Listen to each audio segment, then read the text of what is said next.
Non veg சமையல் சொந்தங்களுக்கு வணக்கம். இன்றைக்கி சின்னவங்கலேருந்து பெரியவங்க வரைக்கும் ரொம்ப விரும்பி சாப்பிட்ற மாதிரி ஒரு ஸ்பெஷல் ரெசிபி தான் பார்க்க போகிறோம். இது சாதாரண சிக்கன் 65 மாதிரி இல்லாமல் சூப்பரான ஸ்வீட்டான ஒரு டேஸ்ட்டில் செய்ய போகிறோம். அளவான காரம், லேசான ஒரு இனிப்பு, வெளியில் நல்ல மொறுமொறுப்பு, உள்ள நல்ல ஜூஸியாக செம்மையாக இருக்கும். கண்டிப்பாக ட்ரை பண்ணி பாருங்கள்.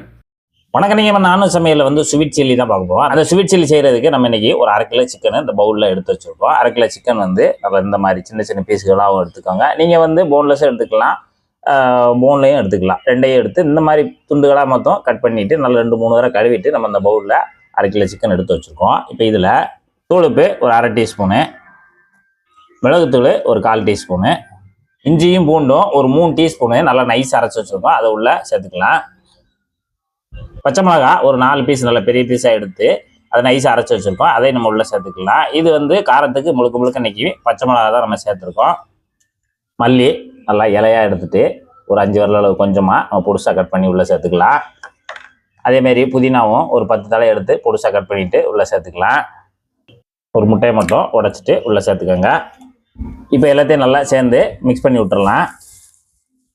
முட்டை, இஞ்சி பூண்டு பேஸ்ட்டு எல்லாம் நம்ம சேர்த்துருக்க பொருள் எல்லாத்தையும் சேர்த்து நல்லா கலந்து விட்ருங்க. பிசைஞ்சு முடிச்சுட்டு கார்ன்ஃப்ளவர் மாவு ஒரு 1/2 கப்பு எடுத்து வச்சுருக்கோம். கிட்டத்தட்ட ஒரு 100 கிராமுக்குள்ளே இருக்கும். அதை நம்ம இந்த சிக்கனோட சேர்த்துக்கலாம். சேர்த்துட்டு அதையும் சேர்த்து நல்லா பிசைஞ்சு விடுங்க. இப்போ நம்ம சிக்கனில் தேவையான பொருள்லாம் சேர்த்து நல்லா மிக்ஸ் பண்ணியாச்சு. இது நல்லா ஊறட்டும், 1 மணி நேரம் ஊறணும். நல்லா ஊறட்டும், ஊறி வரட்டும். சிக்கன் 1 மணி நேரம் நல்லா ஊறிடுச்சு. நல்லா ஊறி அந்த சிக்கனை ஒரு தடவை நல்லா அந்த மாதிரி கலந்து விட்டுக்காங்க. கலந்து விட்டுட்டு இந்த கடாயில் தேவையான அளவு எண்ணெய் சேர்த்துக்கோங்க. நான் ஒரு 250 ml சேர்த்துருக்கேன். நல்லா எண்ணெய் சூடாகிடணும். நல்லா எண்ணெய் சூடாகிடுச்சு. சூடான பிறகு அடுப்பு மீடியத்தில் வச்சுக்கோங்க. இப்போ நம்ம ஒவ்வொரு துண்டுகளாக எடுத்து எண்ணெயில் சேர்த்துக்கலாம்.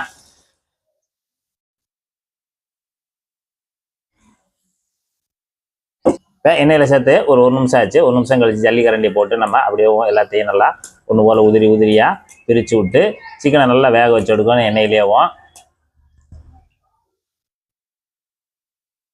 எண்ணெயிலேயும் சிக்கன் நல்லா பொரிஞ்சிடணும், சூப்பராக பொரிஞ்சிடணும். நல்லா இந்த அளவுக்கு நல்லா செவந்து வந்துடும். அந்த பற்றி பார்த்தீங்கன்னா நல்லா சூப்பராக நல்லா ப்ரௌன் கலரில் நல்லா சுருங்கி ரெடி ஆயிடுச்சு. இந்த சமயத்தில் நம்ம எடுத்துடலாம். இது ரெடி ஆகுறது கிட்டத்தட்ட நமக்கு ஒரு 6 நிமிஷமாவது ஆகும். பொறுமையாக நம்ம இந்த அளவுக்கு நல்லா முருகலாக வேக வச்சு எடுத்துக்கிறோம். இப்போ இதே போல் மீதம் இருக்கிற நம்ம இந்த சிக்கன் துண்டுகளையும் சூப்பராக நம்ம சொன்ன பக்குவத்தில் எண்ணெயில் பொரிச்சு எடுத்துருங்க. இந்த பொரிச்ச சிக்கனை வச்சு அடுத்த ஒரு ஸ்டெப்பு நம்ம ஒன்று பண்ண வேண்டியிருக்கு. அதனால் எல்லாத்தையுமே பொரிச்சு எடுத்து வச்சுக்கலாம். அடுத்ததாக அடுப்பில் ஒரு பேன் வச்சுட்டு அதில் ஒரே ஒரு டேபிள் ஸ்பூன் அளவுக்கு எண்ணெய் சேர்த்துக்குருவோம். எண்ணெய் நல்லா சூடாகி வரட்டும். எண்ணெய் சூடான உடனே அதில் ஒரு 1/2 டீஸ்பூன் அளவுக்கு மிளகாய் தூளை சேர்த்துட்டு நல்லா அந்த எண்ணெயிலே கலந்து விட்டுருவோம். இப்போ கலந்து விட்டுட்டு ஒரு 1/2 கப் அளவுக்கு வெங்காயத்தாள் நல்லா பொடுசாக வெட்டி வச்சுருக்குறோம், அதை இதில் சேர்த்து நல்லா கலந்து விட்டுருவோம். அடுத்ததாக இதில் ஒரு 2 டேபிள் ஸ்பூன் அளவுக்கு டொமேட்டோ சாஸ் எடுத்து வச்சுருக்குறோம், அதை இதில் சேர்த்து நல்லா கலந்து விட்டுறலாம். ஒரு 1 நிமிஷம் மட்டும் நல்லா கலந்து விட்டுட்டு இப்போ ஸ்டவ் ஆஃப் பண்ணிடலாம். ஸ்டவ் ஆஃப் பண்ணிவிட்டு ஏற்கனவே நம்ம பொரிச்சு வச்சுருக்கிற அந்த சிக்கன் துண்டுகளை எல்லாத்தையுமே இதில் சேர்த்து நல்லா அப்படியே கலந்து விட்டுருவோம். அந்த சாஸும் மிளகாத்தூளும் நல்லா அந்த சிக்கனில் ஒட்டுற அளவுக்கு சூப்பராக நல்லா கலந்து விட்டுட்டோம் அப்படின்னா போதும். அவ்வளோதாங்க, நமக்கு ஒரு அருமையான டேஸ்ட்டில் ஸ்வீட் சிக்கன் சூப்பராக தயாராகிடுச்சு. சின்ன குழந்தைகள்லேருந்து பெரியவங்க வரைக்கும் இந்த மாதிரி செஞ்சு கொடுத்தா சூப்பராக விரும்பி சாப்பிடுவாங்க. கண்டிப்பாக இந்த மாதிரி ட்ரை பண்ணி பார்த்துட்டு எப்படி இருந்துச்சுங்கிறத கமெண்ட்டில் சொல்லுங்கள். நன்றி, வணக்கம்.